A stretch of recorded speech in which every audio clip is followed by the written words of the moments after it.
بسم اللہ الرحمن الرحیم۔ حضرت حسن بصری کہتے ہیں کہ ایک بدکار عورت تھی جو بہت ہی حسین و جمیل اور خوبصورت تھی، لیکن فاحشہ اور زانیہ تھی۔ جب کوئی مرد اس سے زنا اور بدکاری کرتا تو وہ اس کے بدلے میں 100 دینار لیتی تھی۔ ایک عابد نے اس کو دیکھا تو وہ اسے بہت پسند آئی۔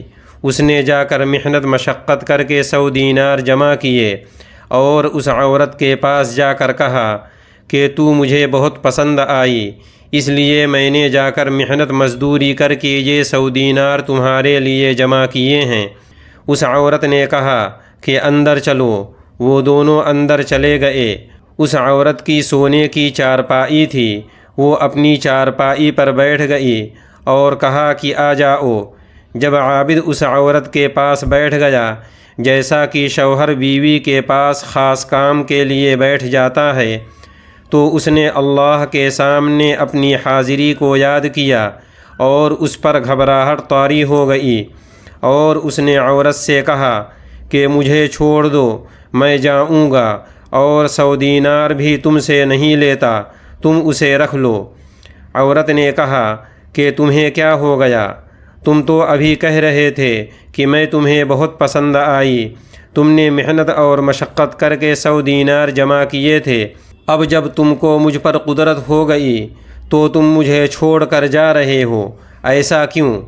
اس نے کہا کہ اللہ تعالیٰ کے خوف اور ڈر سے اور اس کے سامنے حاضر ہونے کے ڈر سے میں تمہیں چھوڑ کر جا رہا ہوں۔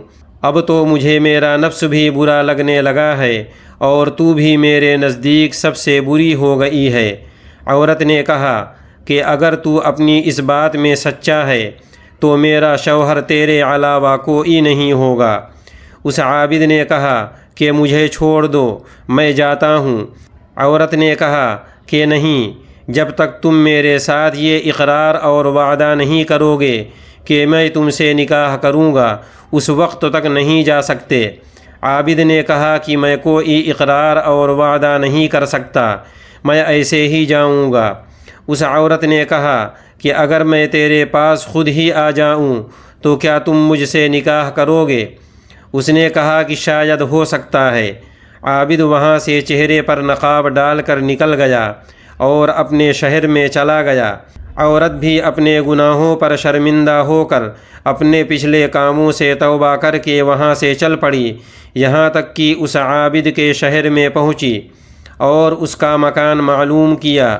لوگوں نے اس عورت کو اس عابد کے مکان پر پہنچا دیا اور جا کر اس سے کہہ دیا کہ فلاں ملکہ آپ کے پاس آنا چاہتی ہے۔ اس عابد نے جب عورت کو آتے ہوئے دیکھا تو ایک زوردار چیخ ماری اور مر گیا۔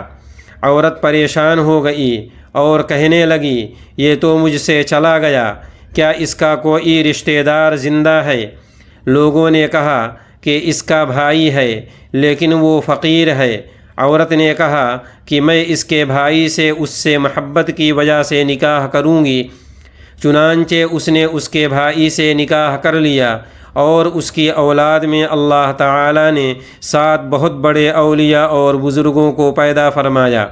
محترم سامعین، جب آدمی اپنے گناہوں پر شرمندہ ہو کر توبہ کرتا ہے تو اللہ تعالیٰ توبہ کو قبول فرماتے ہیں۔